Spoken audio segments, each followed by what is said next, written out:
Investing is crucial to building financial wealth, and we've spoken a lot about investing on this channel. We've spoken about retirement annuities, tax-free savings accounts, ETFs.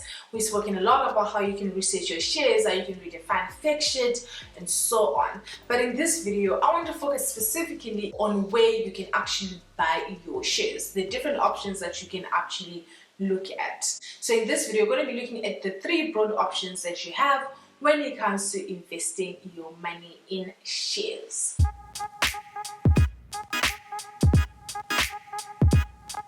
So as I said at the beginning of the video, you broadly have 3 options to choose from in terms of where to buy your shares. So you have your stockbroking platform, and then second option is your stockbroker, and then your third option is asset managers.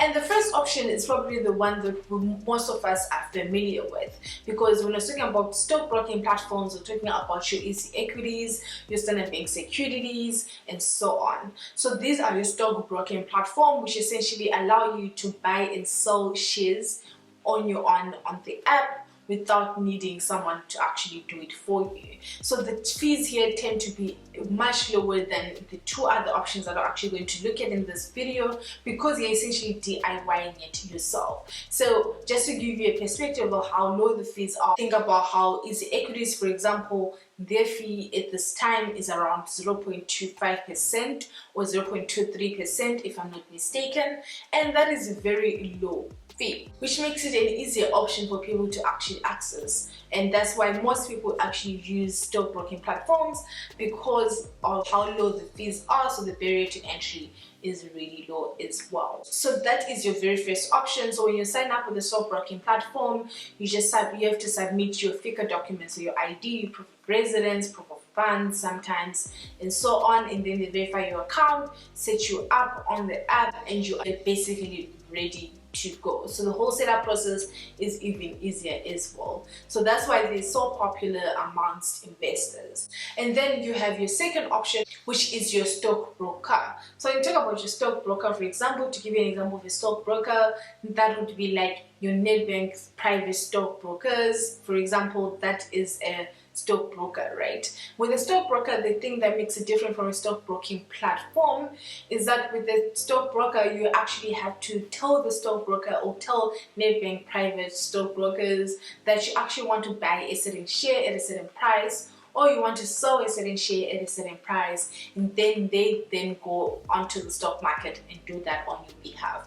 So the stockbroker, they essentially act as a middleman between you and the stock market, right? So the fees tend to be slightly higher here because of the fact that you're using a stockbroker instead of just DIYing it yourself on a stockbroking platform, as we were explaining on the first option with your Easy Equities and your Standard Bank securities, for example. So those are your first 2 options, which is your stockbroking platform and your stockbroker. And then you also have your third option, and these are your asset managers. And when we talk about your asset managers, there are 2 different types. So there's your private wealth asset manager as well as your asset management companies. So with your private wealth asset managers, these are essentially the ones that serve the wealthy or the people with a lot of money to actually manage. And what they do is essentially the same thing that actually asset management companies do. So your asset management companies are your Coronation or Mutual, for example. And what these companies do is actually actively manage your investment portfolio, managing your risk, trying to get the highest return possible, essentially trying to beat the market, right?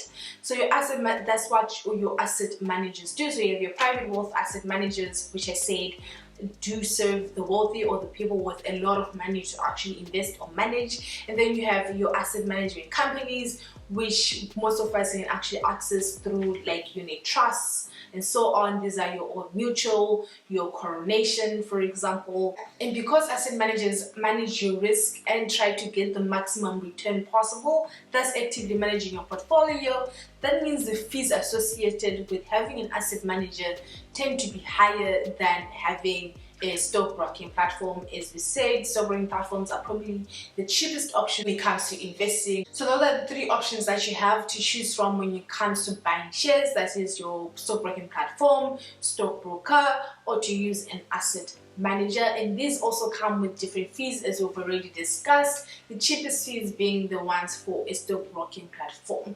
But obviously these also come with like pros and cons, and it really does depend on where you are in your investment journey and how much money you're actually investing in terms of what option you end up choosing for certain investments. But that is it for today's video. If this was your very first time here and you liked what you heard and learned, be sure to hit that subscribe button and join the community, because we provide you with all the good information that will help you get in control of your personal finances so you can rock it and secure your bag.